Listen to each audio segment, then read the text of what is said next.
Hello friends, कशा आहात सर्व. वैष्णवीज मम्मी होम रेसिपीमध्ये तुमचं पुन्हा एकदा खूप खूप स्वागत आहे.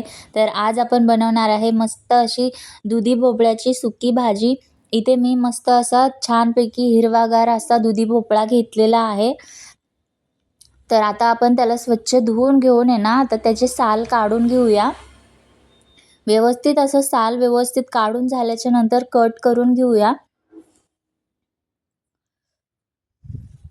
हे बघा, अशा प्रकारे कट करून घेतलेला आहे मी. आता या सगळ्या दुधी भोपळ्याला आहे ना पाण्यामध्ये टाकून आपण स्वच्छ आहे ना परत एकदा धुवून घेऊया, जेणेकरून जे चिकटपणा वगैरे असलेला तो साल काढल्यानंतर असतो तो सर्व निघून जाईल. यासाठी स्वच्छ असं धुवून घ्यायचं.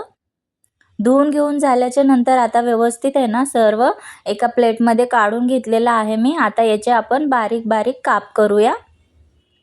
जसं तुम्हाला आवडेल त्यानुसार तुम्ही करू शकता, मोठे बारीक त्यानुसार, पण शक्यतो बारीकच करा, जास्त असे लवकर शिजतात ते, यासाठी. हे बघा, अशा प्रकारे मी करतीये. व्यवस्थित असं सर्व कट करून झाल्याच्या नंतर भोपळा आपण गॅसवर तवा ठेवलेला आहे, त्यामध्ये हिरवी मिरची आणि लसूण भाजून घ्यायचं छानपैकी असं.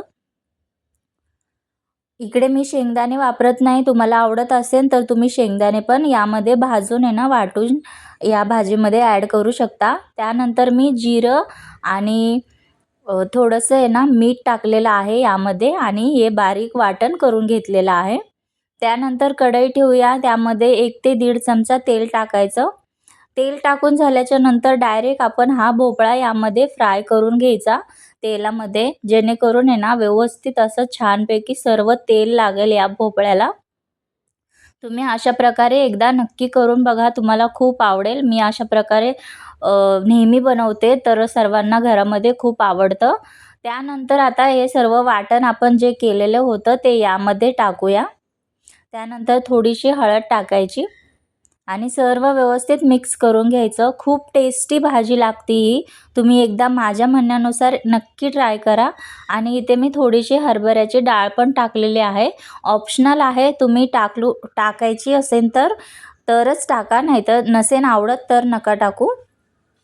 तर सर्व व्यवस्थित मिक्स करून झाल्याच्या नंतर इथे आहे ना मीठ वगैरे चेक करून बघायचं आणि त्यानंतर बारीक गॅसवर हा भोपळा शिजवून घ्यायचा. आता बघा 2 मिनिटं झालेले आहेत. आता आपण बघूया, छानपैकी असा भोपळा आता शिजत आलेला आहे. अजून थोडासा राहिलेला आहे, जास्त अजून शिजलेला नाहीये. तुम्ही बघू शकता थोडासा कच्चा दिसतोय. तर आता यावर आहे ना अजून थोडा वेळ मी झाकण ठेवते, 2 मिनिटं वगैरे.